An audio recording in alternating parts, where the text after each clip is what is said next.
Dear subs, आपके विश्वास से कारवां बढ़ता ही जा रहा है। बहुत आशान्वित हूँ आपके समर्थन से। आज अरस्तू का विरेचन पढ़ लेते हैं। और ये अरस्तू का विरेचन केवल साहित्य तक सीमित नहीं है। इसे पढ़ने पर यह प्रतीत होगा कि हर मानव मन में इसकी व्याप्ति है। आरंभ करते हैं। विरेचन। कथार्सिस। यूनानी कथार्सिस का हिंदी रूपांतर विरेचन है। अंग्रेजी में कथार्सिस में के और सी दोनों का प्रयोग होता है। विरेचन भारतीय चिकित्सा शास्त्र आयुर्वेद का पारिभाषिक शब्द है और कथार्सिस यूनानी चिकित्सा शास्त्र का। आयुर्वेद के अनुसार शरीर में वात, पित्त, कफ ये 3 दोष होते हैं।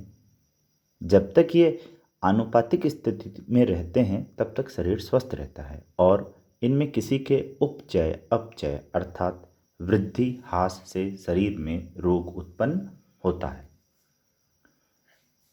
रोग के उपशम का उपाय है उपचित अपचित दोषों को पुनः साम्य अवस्था में अर्थात आनुपातिक स्थिति में ला देना। शरीर में उपचित या संचित दोष को निकालने के लिए कभी कभी औषधि ही पर्याप्त नहीं होती, कुछ शारीरिक क्रियाएं भी आवश्यक होती है। ये क्रियाएं अनेक प्रकार की हैं, अतः इनकी पारिभाषिक संज्ञाएं भी अलग अलग हैं। उदाहरणार्थ, एक क्रिया वमन के उल्टी कहलाती है।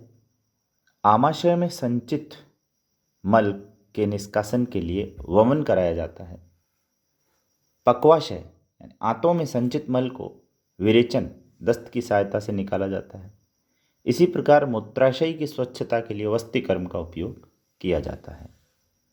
तो विरेचन मल निष्कासन के साथ द्वारा शरीर शोधन तथा त्रिविध दोषों में साम्यावस्था के निष्पादन की अन्यतम प्रक्रिया या विधि है। इसकी सहायता से अतिरिक्त व्याधिकारक मल बाहर निकल जाता है और मल के निकल जाने से शरीर में फिर से संतुलन आ जाता है, जिसके फलस्वरूप व्याधि मिट जाती है और शरीर स्वस्थ हो जाता है। स्वस्थ का अर्थ ही है अपने में रहने वाला। अपने में रहना बाधित होता है। शरीर में विजातीय द्रव्य के आ जाने से या बढ़ जाने से उनके निकल जाने पर शरीर पुनः स्वस्थ हो जाता है, अर्थात अपनी प्राकृतिक स्थिति में पहुंच जाता है। स्वास्थ्य के लिए जिस प्रकार शारीरिक मल का निष्कासन शोधन जरूरी है, उसी प्रकार मानसिक मल का निष्कासन शोधन भी।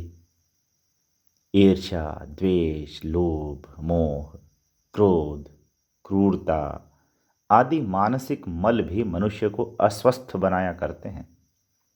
इसलिए इनकी भी मात्रा संतुलित रखनी आवश्यक है। इसके भी विधियां शास्त्रों में विहित है। आयुर्वेद में विरेचन शब्द का पारिभाषिक प्रयोग शारीरिक मल के शोधन के लिए ही रूढ़ है, किंतु अर्थ विस्तार के द्वारा उसका प्रयोग भाव शोधन के लिए भी चल पड़ा है।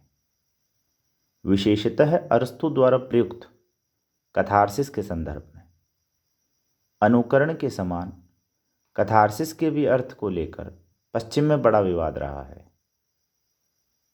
इसकी धार्मिक, नैतिक, मानसिक सभी प्रकार की व्याख्याएं हुई हैं। उस पूरे प्रपंच की चर्चा यहाँ न तो आवश्यक है और न शक्य। अरस्तु की दुखांतकीय परिभाषा के स्पष्टीकरण के लिए जितना विवक्षित है, हम उतने तक ही इसे सीमित रखेंगे। कथार्सिस शब्द अरस्तु के काव्यशास्त्र में केवल एक बार आया है। वहाँ भी अरस्तु ने स्वयं इसकी कोई व्याख्या नहीं की है, या की हो तो आज वह उपलब्ध नहीं है। यूँ अपने राजनीति शास्त्र में उन्होंने यह अवश्य कहा है कि इस शब्द की विस्तृत व्याख्या में काव्य शास्त्र में करूँगा। लेखक का अभिमत अज्ञात होने से अटकलों का द्वार उन्मुक्त रहा है, और जिसके मन में जो आया है उसे उसने अरस्तु का मंतव्य कहकर प्रस्तुत कर दिया है। बूचर का तो यहाँ तक कहना है कि विगत 300 वर्षों में दुखांतकीय परिभाषा का प्राय प्रत्येक शब्द गलत व्याख्या का शिकार हुआ है। अरस्तु ने कथारसिस शब्द का प्रयोग दुखांतक के प्रभाव के प्रसंग में किया है। अरस्तु ने कथारसिस शब्द का प्रयोग दुखांतक के प्रभाव के प्रसंग में किया है। परिभाषा का अपेक्षित अंश है। दुखांतक ऐसे कार्य व्यापार का अनुकरण है जो करुणा और भय को उद्बुद्ध कर इन भावों का उचित विवेचन करे। कथारसिस शब्द अरस्तु द्वारा उद्भाषित नहीं है। यह प्राचीन शब्द है जिसका अनेक प्रसंगों में प्रयोग हुआ है। प्लेटो ने भी इसका प्रयोग किया है, किंतु जैसी अरस्तु की पद्धति है वे प्राचीन शब्दों में नवीन अर्थवत्ता भरकर नवीन संदर्भों में उनका प्रयोग किया करते हैं। सदियों तक यह कहा जाता रहा कि भावों के विरेचन शोधन के द्वारा दुखांतक नैतिक प्रभाव उत्पन्न करता है। वह प्रभाव क्या है और इसके लिए दुखांतक किन भावों का उपयोग करता है, इस संबंध में अनेक मतांतर हैं। पियर कॉर्नेल, गोटहोल्ड, एफ्राइम लेसिंग, जी रासिन जैसे प्रख्यात फ्रांसीसी या जर्मन नाटककारों ने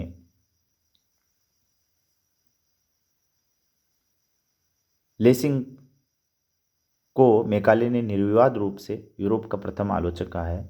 कथारसिस के भले ही भिन्न भिन्न समाधान किए हो, किंतु इससे सभी एकमत हैं कि नाटक का प्रयोजन नैतिक ही होता है।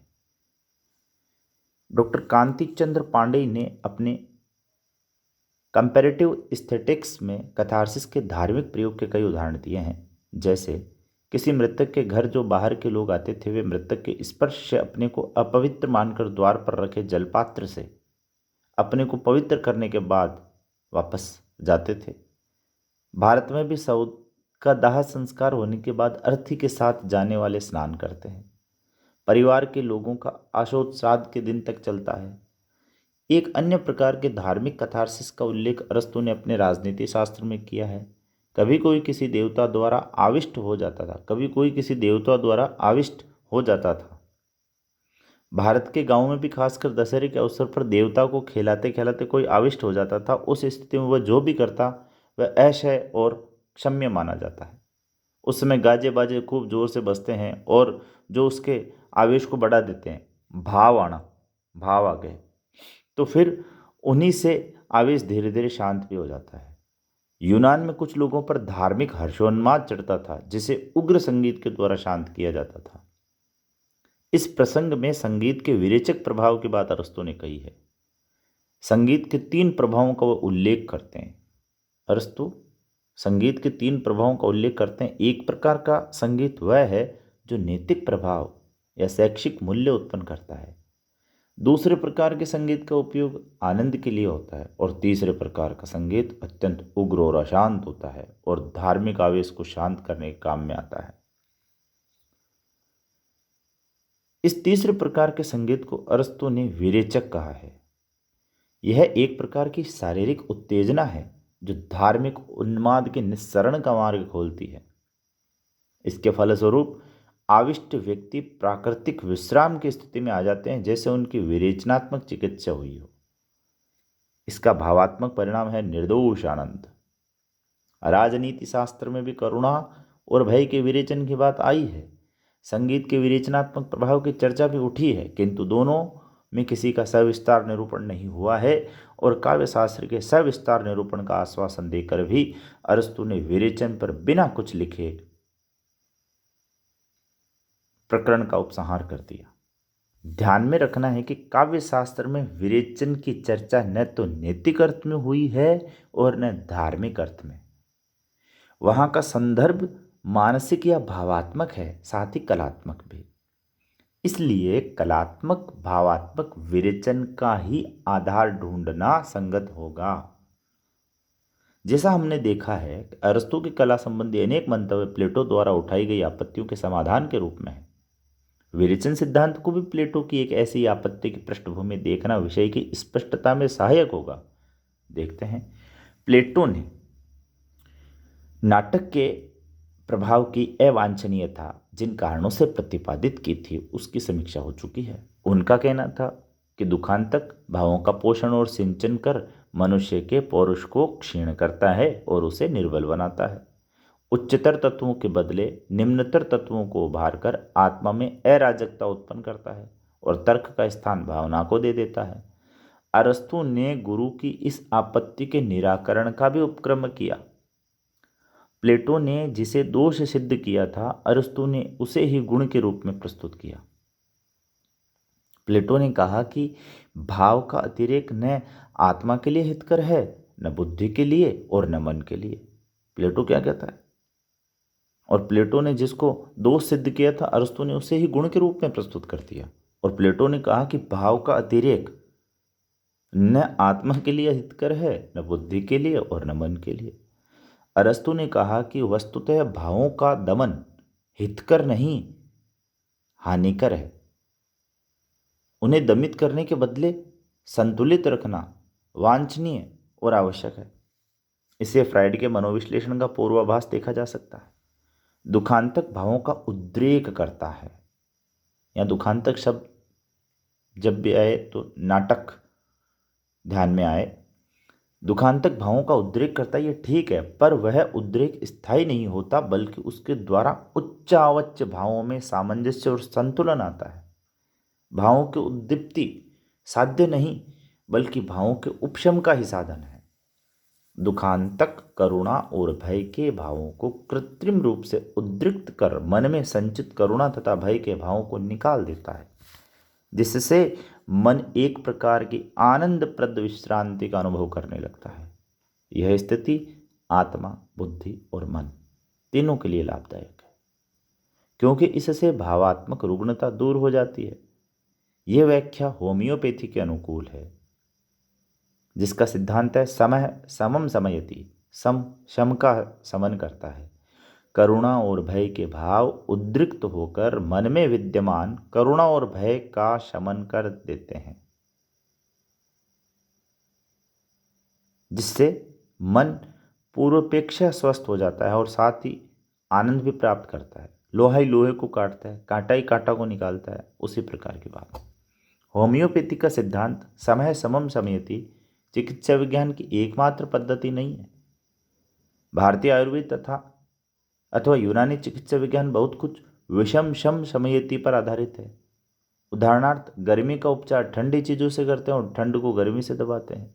प्लेटो ने लॉज में इस विषम उपचार का संकेत किया है। शिशुओं के लालन पालन के नियमों का निर्देश करते हुए कहते हैं कि उन्हें निरंतर इतना गतिशील रखना चाहिए कि उन्हें लगे कि समुद्र की लहरों पर अविराम उछल रहे हैं। उग्र संगीत के द्वारा धार्मिक आवेश के उपशम का दृष्टांत देते हुए वे कहते हैं, बच्चे मौन से नहीं संगीत से सोते हैं, शांत रखने से नहीं उछालने से उन्हें जल्दी नींद आती है। भारतीय शिक्षण संस्थानों की स्थिति देखने पर प्लेटो की बात सही लगती है। छात्रों को कुछ करने को नहीं है, उनके दिमाग और देह निष्क्रिय है, इसलिए तोड़ फोड़ प्रदर्शन आदि में सक्रिय होकर वे अपने को गतिशील बनाए रखने का प्रयास करते हैं। यदि देह और दिमाग को व्यस्त रखने के साधन उपलब्ध हो जाएं तो उपद्रव के लिए समय ही नहीं बचेगा। प्लेटो के अनुसार बाह्य उत्तेजना की सहायता से आंतरिक उत्तेजना और अशांति का निराकरण होता है। नाटक के अभिनय में प्रस्तुत करुणा और भय के स्थल मन में सोई हुई करुणा और भय को जगा देते हैं। इससे क्रमशः उनका वेग कम हो जाता है। जो बात प्लेटो ने केवल संगीत और शिशु पालन के प्रसंग में कही थी, उसे अरस्तु ने अपनी साधारणीकरण की नैसर्गिक क्षमता से व्यापक आयाम प्रदान कर काव्य शास्त्र का एक महत्वपूर्ण सिद्धांत बना दिया। क्योंकि वे चिकित्सक के पुत्र थे, इसलिए चिकित्सा के सैद्धांतिक व्यवहारिक पक्षों को बचपन से ही देखते सुनते आए होंगे और विरेचन से परिचित भी होंगे। फलतः चिकित्सा शास्त्र की इस पद्धति का काव्य शास्त्र में विनियोग उनके लिए सर्वथा स्वाभाविक था। प्रशंसा उनकी इसी में है कि चिकित्सा शास्त्र के एक शब्द को उन्होंने सौंदर्य शास्त्र के एक अर्थ गर्भ व स्थायी उपकरण में परिणत कर दिया। बूचर ने विरेचन की व्याख्या करते हुए कहा है कि वास्तविक जीवन में करुणा और भय के भाव दूषित और कष्टप्रद तत्वों से युक्त रहते हैं। दुखांतकीय उत्तेजना में दूषित अंश के निकल जाने से वे कष्टप्रद के बदले आनंदप्रद बन जाते हैं। जैसे जैसे कार्य व्यापार आगे बढ़ता है वैसे वैसे पहले उत्तेजित और बाद में उपशमित निम्नतर भाव उच्चतर परिष्कृत भावों में परिवर्तित हो जाते हैं। करुणा और भय में वर्तमान कष्टकर तत्व निकल जाते हैं, बल्कि यूं कहें कि वे भाव स्वयं ही शोधित हो जाते हैं। इस दृष्टि से दुखांतक का कार्य केवल करुणा और भय का निर्गम मार्ग तैयार करना नहीं है, बल्कि उन्हें कलात्मक संतुष्टि का स्पष्ट साधन भी बनाना है। उन्हें कला के माध्यम के बीच से पार कर शुद्ध और स्वच्छ भी बनाना है।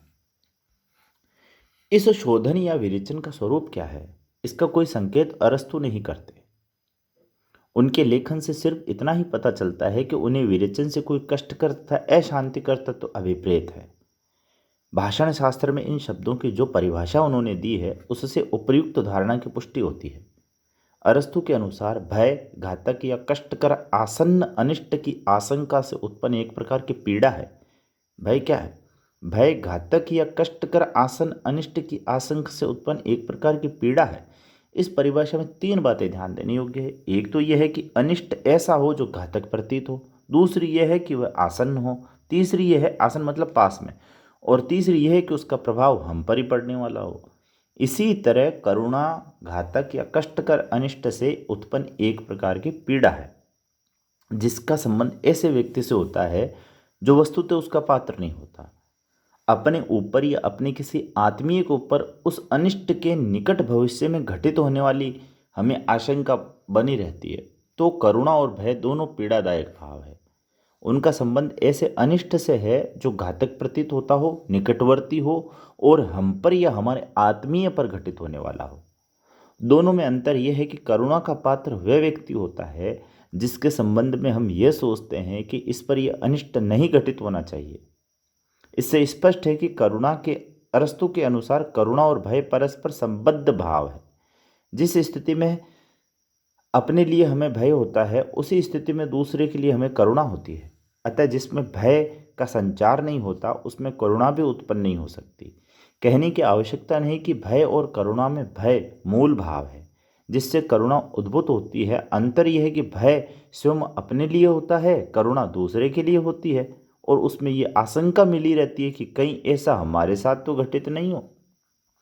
व्यवहारिक जीवन में भय और करुणा के भावों का जो स्वरूप है वह काव्य जगत में कुछ परिवर्तित हो जाता है। दुखांतक के प्रभाव से करुणा में या तो कोई मौलिक परिवर्तन नहीं होता क्योंकि उसका संबंध दूसरे से हुआ करता है, किंतु भय में परिवर्तन हो जाता है क्योंकि वह यथार्थ से काल्पनिक बन जाता है। अतः अपने ऊपर आसन्न अनिष्ट की आशंका उदित नहीं होती। अनिष्ट हमारे सामने खड़ा है ऐसा बोध हमें नहीं होता, कारण कि हम जानते होते हैं कि भय के कारण संबद्ध हमसे नहीं है। फिर भी चूंकि नायक मूलतः हमारे जैसा ही मनुष्य होता है इसलिए हम उसके प्रति सहानुभूति से सिहर उठते हैं। यदि नायक से हमारा सादृश्य नहीं होता तो उसके प्रति हमारी सहानुभूति भी नहीं होती। इस सादृश्य पर ही दुखांतक का प्रभाव निर्भर करता है। नायक सर्वथा निर्दोष या पूर्ण मनुष्य नहीं होता और न पक्का खल ही होता है। वह साधारण मनुष्य की अपेक्षा अधिक गुणशाली और गौरवशाली होते हुए भी त्रुटियों तथा निर्बलताओं का शिकार होता है। वस्तुतः उससे न तो इतना महान होना चाहिए और न इतना निकृष्ट कि उससे हम तादात्म्य स्थापित ही न कर सके। तात्पर्य यह है कि उसे हमारे जैसा होते हुए भी हमसे उच्चतर होना चाहिए, गुण में, गरिमा में, स्थिति में, जिससे एक ओर हमें समानता का भी बोध हो, दूसरी ओर कुछ दूरी का भी। इसलिए प्राचीन नाटकों में किसी राजा या राजकुमार का प्रसिद्ध पुरुष को नायक बनाने की परिपाटी थी। दूसरी चीज ये कि उसके भाग्य विपर्यय का परिणाम या प्रभाव केवल उसी तक सीमित न रहे बल्कि व्यापार पर भी पड़े। बूचर नायक से प्रेक्षक के सादृश्य और दूरी भाव की समीचीन व्याख्या करते हुए कहते हैं कि नायक की दूरी जो उसकी महत्ता के कारण होती है, हमें अपने बाह्य जीवन की परिस्थितियों के प्रति किंचित तटस्थ बनाए रखती है। हम अपनी तात्कालिक वास्तविकता के दबाव का अनुभव नहीं करते, बल्कि भौतिक अस्तित्व की चिंताओं की कष्टकर्ता से भी हम मुक्त रहते हैं। अतः अंशतः हम दुखांतकीय भावों की कलात्मक परिष्कारक प्रक्रियाओं के बीच से होकर गुजरते हैं। यह प्रक्रिया हमारे क्षुद्र भाव की सीमाओं से पृथक होती है, अतः साधारणीकरण के योग्य होती है। हम बड़ी यंत्रणा और मानसिक तनाव का अनुभव करते हुए नायक की आसन्न विपत्ति की प्रत्याशा से विहल उठते हैं, क्योंकि उतनी देर के लिए हमारा अस्तित्व नायक के अस्तित्व में विलीन हो जाता है।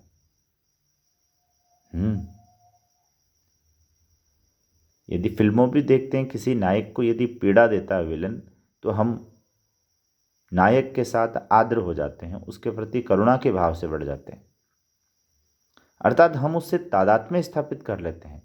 सामने घटित होने वाली घटनाएं हमारे ही साथ घटित होती से प्रतीत होती है। हम एक ऐसी मनोदशा में पहुंच जाते हैं कि अपने को नायक के दुख का भागीदार मान लेते हैं, और ये सब कुछ कल्पना के सहयोग से संभव होता है। सच्चा दुखांतकीय भय बहुत कुछ अवैयक्तिक भाव बन जाता है, जिसका संबंध किसी विशेष घटना से न होकर सामान्य कार्य व्यापार के श्रृंखला से होता है, जो हमारे सम्मुख मानवता के भाग्य का प्रतिरूप बनकर प्रकट होती है। बूचर की यह व्याख्या भारतीय काव्यशास्त्र के साधारणीकरण सिद्धांत की प्रतिध्वनि जैसी लगती है। दोनों में केवल तत्व साम्य ही नहीं, शब्द साम्य तक दिखाई देता है। अरस्तु भय और करुणा में से किसी एक के उद्रेक से नाटकीय प्रभाव की निष्पत्ति नहीं मानते, बल्कि दोनों के सम्मिलित उद्रेक से। बाद के कुछ आलोचकों ने अथवा का समावेश किया, किंतु वह यूनानी आचार्य के अभिमत से पृथक है। अरस्तु का भय और करुणा दोनों का संयोग इष्ट है। हाँ, ये और बात है कि कहीं भय का प्राधान्य हो जाए, कहीं करुणा का, मगर साहचर्य दोनों का अनिवार्य है। अरस्तु ने बार बार काव्य के सामान्य तत्व पर जो बल दिया है, उसका महत्व अब स्पष्ट होता दिखता है। जब तक काव्य विशेष से संसक्त रहेगा, जब तक उससे सामान्य की अभिव्यक्ति नहीं होगी, तब तक उसका प्रभाव भी व्यापक नहीं होगा। व्यक्तिगत सुख दुख व्यक्ति तक सीमित रह जाते हैं, इसलिए दूसरों को प्रभावित करने में अक्षम रहते हैं। इसके विपरीत काव्यगत दुख सुख उस सीमा का अतिक्रमण कर सार्वजनीन बनने में सफल होते हैं। काव्य के विभिन्न अंगों की अन्विति युक्त सुगठित संरचना उनमें कार्य कारण भाव की स्थापना कर ऐसी कलात्मकता प्रदान करती है कि हम ये भूल जाते हैं कि जो हो रहा है इसके अतिरिक्त कुछ और भी हो सकता था। यही अरस्तु की भाषा में संभाव्यता और आवश्यकता का नियम है। मानवीय दुख भौगिक इस बृहत्तर परिधि में करुणा और भय का सम्मिलित उद्रेक सामान्य सार्वजनीन सार्वभौम भाव में परिणत हो जाता है। जो कुछ भी वैयक्तिक और अहम मूलक है, वह विगलित होकर उस बृहत्तर परिधि में विलीन हो जाता है। फलतः प्रेक्षक अपनी सीमित अनुभूतियों से ऊपर उठकर भव्यतर अनुभूतियों, भले ही वह दुख कर भी क्यों न हो, अनुभविता बनता है। भावों की इस आत्मविस्मृतकारी गहन तन्मयता में विशिष्ट दुखांतकीय आनंद निहित रहता है, जो करुणा और भय के अविशुद्ध अंश का शोधन कर उनमें भी आनंदात्मकता का आधान कर देता है। दुखांतकीय उत्तेजना की सात्विक उद्दीप्ति के क्षण में वह अन्य भाव इस प्रकार रूपांतरित हो जाते हैं कि भव्य आह्लादकारी चेतना मात्र अवशिष्ट रह जाती है। यही काव्य का साध्य है। करुणा और भय दुखद भाव है, फिर उनकी परिणति आनंद में कैसे होती है? ये प्रश्न पश्चिम में ही नहीं, भारत में भी करुण रस के प्रसंग में उठाया गया है। जैसा स्वाभाविक है, उसके उत्तर में एकमत्य नहीं है। मतभेदों की विस्तृत चर्चा यहाँ अनपेक्षित है। अरस्तु ने स्पष्ट शब्दों में इस प्रश्न का समाधान नहीं किया है, किंतु समूह आलंबन से उनका अभिप्राय जाना जा सकता है।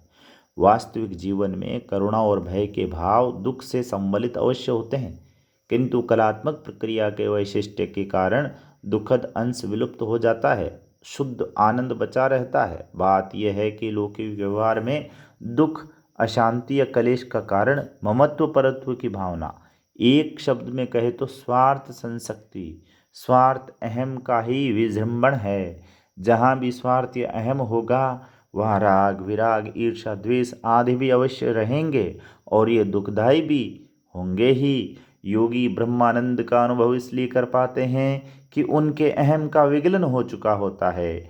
भारत में काव्यानंद को ब्रह्मानंद का सहोदर इसी दृष्टि से कहा गया कि उतनी देर के लिए प्रमाता अहम से मुक्त होकर व्यक्तिक स्वार्थ और सीमाओं से ऊपर उठ जाता है। जैसे स्वच्छ दर्पण के सामने जो भी आएगा उसका प्रतिबिंब दर्पण में प्रतिफलित होगा, वैसे ही अहम के लोप से जब मन मुकुर यानी मन का दर्पण, मुकुर दर्पण का पर्यायवाची है, तो वैसे ही अहम के लोप से जब मन मुकुर विशद हो जाता है तो उसमें अपना सुख ही सुख, अपना दुख ही दुख प्रतीत नहीं होता। सबके सुख दुख अपने जैसे प्रतीत होने लगते हैं, क्योंकि अपने पराये का भेद करने वाली अहम की दीवार ढह चुकी होती है। विरेचन से केवल भावनात्मक विभ्रांति ही नहीं होती बल्कि भावात्मक परिष्कार भी हो जाता है, भले ही वह अस्थायी ही हो। दुखांतक देखने के बाद ऐसा तो नहीं होता कि कलेशकर भावों से मनुष्य हमेशा के लिए मुक्त हो जाए।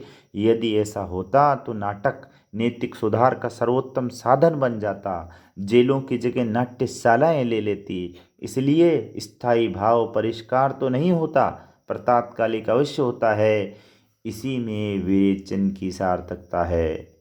जय प्लेटो, जय अरस्तु, जय सब्स। धन्यवाद।